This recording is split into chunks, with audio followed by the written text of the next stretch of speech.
السلام علیکم دوستو، میرا نام ہے محمد طلحہ اور آپ دیکھ رہے ہیں طلحہ خان بلاگز۔ آج کی ویڈیو جس کے بارے میں ہم بات کرنے والے ہیں اس کا ٹائٹل ہے شب برات۔ آپ کو پتا ہوگا کہ آج شب برات کی رات ہے اور آج کے دن ہمارے نامہ اعمال میں کمی کی جائے گی، اور جو ہمارے پچھلے جتنے بھی ہم نے پچھلے سال میں نامہ اعمال یعنی اپنے جتنے گناہ کیے ہیں، نیکیاں کی ہیں، ان سب کا حساب یعنی ان سب کا جو رجسٹر ہوگا وہ ختم ہو جائے گا اور نیا رجسٹر بنایا جائے گا آج کی رات سے، اور پھر اسی پہ کے اوپر ہمارے اگلے سال کے گناہ لکھے جائیں گے یا نیکیاں لکھی جائیں گی۔ تو چلیے ویڈیو سٹارٹ کرتے ہیں۔ اوریجنل ویڈیو کا لنک میں ڈسکرپشن میں ڈال دوں گا، اگر آپ میں سے کوئی اوریجنل ویڈیو دیکھنا چاہتا ہو تو اوریجنل ویڈیو بھی جا کے دیکھ سکتا ہے۔ تو چلیے ویڈیو سٹارٹ کرتے ہیں۔ ماہ شعبان کی اختصاص اور اس کی فضیلت کا بطور خاص انکار کرنا، یہ کسی شخص کے علم میں کمی، مطالعہ میں کمی اور نقص ہو سکتا ہے۔ یہ حق نہیں پہنچتا کہ مطالعہ کی کمی، علم کی کمی کی وجہ سے کوئی چیز، کسی بدیہی حقیقت کا کوئی شخص انکار کر دے۔ اسی طرح بعض اوقات بعض لوگ، بعض سپیکرز، بعض اسکالرز، بعض تبلیغ کرنے والے، خطاب کرنے والے بے دھڑک کہہ دیتے ہیں کہ شب برات کی کوئی حقیقت نہیں ہے، اور 15 شعبان معظم یعنی شعبان کے نصف شب کی، جو نصف شعبان کی اس مبارک رات کی کوئی فضیلت، کوئی اہمیت اور کوئی تخصیص نہیں ہے، بے دھڑک بیان کر دیتے ہیں کہ یہ بھی سراسر زیادتی، اسلام پر زیادتی اور اپنی جہالت پر پردہ ڈالنے کے مترادف ہے۔ حضور علیہ السلام نے فرمایا کہ آدھا علم ہے اپنی لا علمی کا اقرار کر لینا۔ اگر کسی کے علم میں ایک چیز نہیں ہے اور وہ کہے کہ میرے مطالعہ میں نہیں گزری، تو یہ بڑی تقویٰ کی بات ہے، اچھی بات ہے۔ اہل علم کا شیوا ہے کہ یوں کہے کہ میرے علم میں نہیں آئی، میرے مطالعہ میں نہیں آئی۔ یہ حق نہیں پہنچتا کہ اس کی کوئی حقیقت نہیں۔ حضور علیہ السلام نے فرمایا، اور یہ سنن نسائی میں ہے، جس میں آقا علیہ السلام نے فرمایا اس مہینے میں اعمال اٹھائے جاتے ہیں اللہ کے حضور ماہ شعبان میں، اور میں مسلسل روزے اس لیے رکھتا ہوں کہ میں محبت کرتا ہوں کہ میرے اعمال ماہ شعبان میں اللہ کے حضور پیش ہوں تو میں صائم ہوں، یعنی روزہ دار ہوں۔ اسی ضمن میں اگلی حدیث پیش کر رہا ہوں، جسے مسند ابو یعلا میں امام ابو یعلا نے روایت کیا ہے، اور ایسی سند کے ساتھ کہ جو سند متعون نہیں ہے، جس پر تان نہیں ہے جس سند پر، اور وہ بھی ام المومنین حضرت عائشہ صدیقہ رضی اللہ تعالیٰ عنہ روایت کرتی۔ آقا علیہ السلام نے فرمایا ان النبی صلی اللہ علیہ وآلہ وسلم کان یصوم شعبان کلہ، آقا علیہ السلام پورا ماہ شعبان روزے رکھتے۔ قالت قلت یا رسول اللہ صلی اللہ علیہ وسلم احب الشہور الیک ان تصومہ شعبان، سارے مہینوں سے زیادہ روزے رکھنے کے اعتبار سے رمضان کے بعد آپ کو ماہ شعبان اتنا کیوں پسند ہے، اتنا محبوب کیوں ہے؟ یہاں آقا علیہ السلام نے دوسرا جواب دیا، یعنی ماہ شعبان کی دوسری فضیلت بیان فرمائی۔ فرمایا ان اللہ یکتب فیہ علی کل نفس میتۃ تلک السنۃ فاحب ان یاتینی اجلی وانا صائم۔ فرمایا کہ اے عائشہ، اس مہینے ہر وہ شخص میتہ، ہر وہ شخص جو مرنے والا ہے، جس پر موت آنی ہے، ہر مرنے والے شخص کی اس سال میں اللہ تبارک و تعالی وہ شخص لکھ دیا جاتا ہے۔ یعنی جس شخص کی 15 شعبان معظم کے بعد، اس مہینے کے بعد اگلے سال کے ماہ شعبان تک جس شخص کے لیے موت مقدر کر دی گئی ہے، لکھ دی گئی ہے، اور ملک الموت نے اس کی روح کو اگلے سال میں آ کے قبض کرنا ہے، آقا علیہ السلام نے فرمایا تو اس سال میں یہ لکھ دیا جاتا ہے کہ یہ لوگ ہیں جن کی روح اس سال میں قبض کی جائے گی۔ آقا نے فرمایا فأحب ان یأتینی اجلی وانا صائم، تو میں چاہتا ہوں کہ میری اجل جب آئے، یعنی میری اجل کا وقت جب لکھا جائے تو میں اس وقت روزے کی حالت میں ہوں، میں پسند کرتا ہوں اس بات کو۔ تو آقا علیہ السلام نے اس کی ایک اور فضیلت بیان کی، اور امام ترمذی نے حضرت انس بن مالک رضی اللہ تعالیٰ عنہ سے اپنے اسناد کے ساتھ روایت کی، آقا نے فرمایا کہ افضل صوم بعد رمضان شعبان لتعظیم رمضان، کہ رمضان کے بعد سب سے افضل روزے شعبان کے ہیں، اس لیے کہ شعبان کی تعظیم رمضان کی وجہ سے ہے، یا شعبان کی فضیلت رمضان کی وجہ سے ہے۔ اب ان دو حدیثوں کے بعد میں اس وقت نصف شب رمضان کے موضوع پر ترمذی شریف کی طرف آ رہا ہوں۔ صحیح بخاری اور صحیح مسلم سے عمومی شعبان کی فضیلتیں بیان ہو چکی. اب صحیح سیاہ ستہ کی معتبر کتاب جامع ترمذی، سنن ترمذی، اس کی طرف آ رہے ہیں. اس کا باب 39.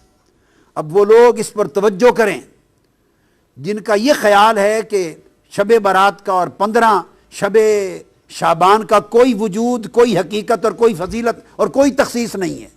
انہیں چاہیے کہ کتب حدیث کھول کے پڑھیں یا اساتذہ کے پاس، شیوخ کے پاس زانو تلمذ طے کریں قبل اس کے کہ وہ جھوٹے فتوے جاری کریں جہالت پر مبنی. باب 39 امام ترمذی نے باب قائم کیا ہے، باب ما جاء فی لیلۃ النصف من شعبان، 15ویں شب شعبان کی فضیلت میں باب قائم کیا امام ترمذی نے، اور عنوان ہی یہ شب نصف شعبان قائم کیا اس عنوان کے ساتھ. اور آگے پھر امام ترمذی نے حدیث نقل کی ہے، جس حدیث کی راوی پھر ام المومنین حضرت عائشہ صدیقہ رضی اللہ تعالی عنہا ہیں، اور ان سے روایت کیا ہے حضرت عروہ نے عن عروۃ عن عائشہ رضی اللہ تعالی عنہا قالت فقدت رسول اللہ صلی اللہ علیہ وآلہ وسلم لیلۃ فخرجت فاذا هو بالبقیع. اب یہاں دو باتیں ثابت ہوں گی. ام المومنین عائشہ صدیقہ رضی اللہ تعالیٰ عنہ فرماتی ہیں اس 15 شعبان کی رات تھی جسے ہم شب برات کہتے ہیں، یہ 15 نصف شعبان کی رات تھی. میں نے اچانک رات کو دیکھا کہ آقا علیہ الصلوۃ والسلام اپنے بستر مبارک پہ آرام فرما نہیں تھے. جب میں نے دیکھا کہ بستر پہ آرام فرما نہیں ہیں تو میں فوراً گھر سے نکل پڑی آپ کی تلاش میں. جب تلاش میں نکلی تو فیضا ہوا بالبقیع، میں نے آقا علیہ السلام کو جنت البقیع یعنی بقیع کے قبرستان میں پایا. یہاں سے دو باتیں ثابت ہوئیں. ایک امام ترمذی کا 15 شعبان کی شب کے عنوان سے پورا باب قائم کرنا، اور سیدہ عائشہ صدیقہ رضی اللہ تعالی عنہا سے آقا علیہ السلام کی اس سنت کو روایت کرنا کہ 15 شعبان کی شب اٹھ کر عبادت کرنا آقا علیہ السلام کی سنت تھا بطور خاص. اور صرف عبادت نہیں، اس شب آقا علیہ السلام قبرستان تشریف لے گئے، جنت البقیع میں تشریف لے گئے. تو دو سنتیں ثابت ہوئی. بعض لوگ اس مغالطے میں بھی مبتلا ہیں، اور میں نے پڑھا ہے بعض اخبارات میں بعض لوگوں نے کہہ دیا کہ قبرستان جانا اور فاتحہ کرنا بھی اس رات میں کہیں ثابت نہیں ہے. تو دیکھیے یہ سنن ترمذی کے باب سے ثابت ہے، آقا علیہ السلام کی سنت سے ثابت ہے کہ عائشہ صدیقہ رضی اللہ تعالی عنہا نے آپ کو جنت البقیع میں پایا.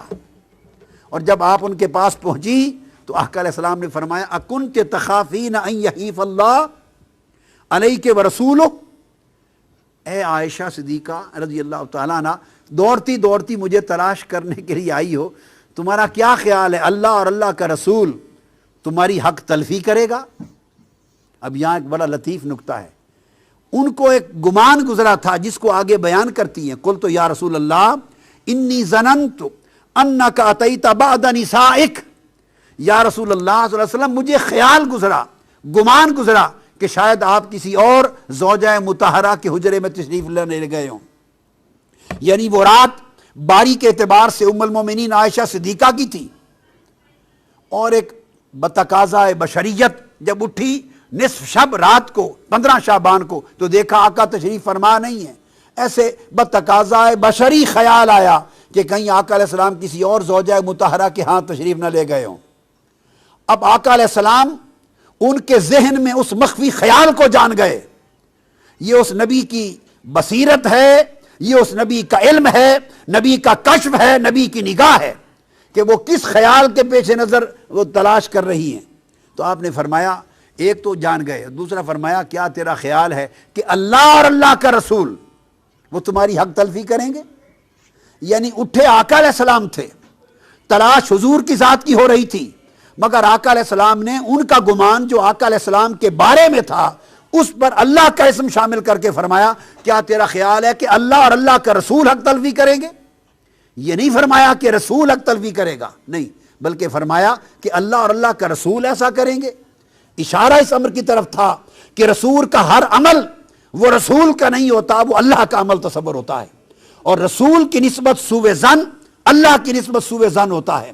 رسول کا ادب اللہ کا ادب ہوتا ہے، اور رسول سے حسن ظن اور حسن ادب، اللہ کے ساتھ حسن ظن اور حسن ادب ہوتا ہے۔ یہ مقام رسالت کا بھی اشارہ فرما دیا۔ انہوں نے جب عرض کیا یا رسول اللہ مجھے یہ گمان گزرا کہ شاید آپ کسی زوجہ مطہرہ کے ہاں تشریف نہ لے گئے ہوں، تو اس پر آقا علیہ السلام نے فرمایا نہیں، بات یہ ہے عائشہ، فقال ان اللہ عز وجل ینزل لیلۃ النصف من شعبان، کہ جب شعبان کی 15ویں کی رات آتی ہے تو اللہ تبارک و تعالی الی السماء الدنیا، آسمان دنیا کی طرف ایک خاص شان کے ساتھ نازل ہو جاتا ہے۔ اب آپ دیکھیے، یوں تو آسمان دنیا کی طرف ہر رات کے پچھلے پیر نازل ہوتا ہے، تو جب نصف شعبان کی رات کی تخصیص فرمائی تو اس کا مطلب ہے اس رات کسی اور شان کے ساتھ، بڑی عظیم مغفرت کے اعلان کے ساتھ، عظیم رحمتوں کے اعلان کے ساتھ، عظیم عطا اور سخا کے اعلان کے ساتھ اترتا ہے، اتر آتا ہے۔ فَيَغْفِرُ لِأَكْثَرَ مِنْ عَدَدِ شَعْرِ غَنَمِ كَلْبٍ، تو ایک قبیلے کا ذکر کیا جن کے پاس بہت بکریاں ہوتی تھی، فرمایا وہ قبیلہ جس کے پاس دنیا میں سب سے زیادہ بکریاں ہیں، ان بکریوں کے اوپر جتنے بال ہیں ان بالوں سے بھی بڑھ کر اس رات اللہ میری امت کی بخشش فرما دیتا ہے۔ اس لیے اس کو شب برات کہتے ہیں کہ اس رات دوزخ سے آزادی ہوتی ہے، برات ہوتی ہے، بخشش کا اللہ کی طرف سے اعلان ہوتا ہے۔ اور اس کے بعد امام ترمذی روایت کرتے ہیں وفی الباب عن ابی بکر الصدیق، اسی باب میں اسی موضوع پر یہ حدیث سیدنا ابو بکر صدیق رضی اللہ تعالیٰ عنہ نے بھی روایت کی ہے۔ تو 15 شعبان کی رات کی اہمیت حضور کی سنت سے ثابت ہوئی، سیدنا صدیق اکبر کی روایت سے ثابت ہوئی، اور ام المومنین حضرت عائشہ صدیقہ رضی اللہ تعالیٰ عنہ کی روایت سے، جسے امام امید ہے کہ آپ کو ویڈیو دیکھ کے پتہ چل گیا ہوگا کہ شب برات کی رات انسان کے گناہ ختم ہوتے ہیں، اور انسان کے اگلا جو انسان کا لائے عمل ہوتا ہے، یعنی انسان کے اگلا جو پورا سال ہوتا ہے اس کے اندر اگر انسان کی موت واقع ہونی ہوتی ہے تو اس کا ادھر ہی پتہ جھڑ جاتا ہے، اور پھر جس دن ہونی ہوتی ہے اس دن ملک الموت آ کے روح قبض کر لیتے ہیں، اور اسی سال انسان کا رزق طے کیا جاتا ہے، انسان کی ہر چیز طے کی جاتی ہے جو اگلے سال میں 15 شعبان، یعنی اس 15 شعبان سے لے کے اگلے 15 شعبان تک ہونی ہوتی ہے۔ امید ہے کہ آپ کو ویڈیو پسند آئی ہوگی۔ اگر آپ کو ویڈیو پسند آئی ہے تو چینل کو سبسکرائب اور ویڈیو کو لائک کرنا مت بھولیے گا۔ ملتے ہیں کسی اور اچھی ویڈیو کے ساتھ، تب تک کے لیے اللہ نگہبان۔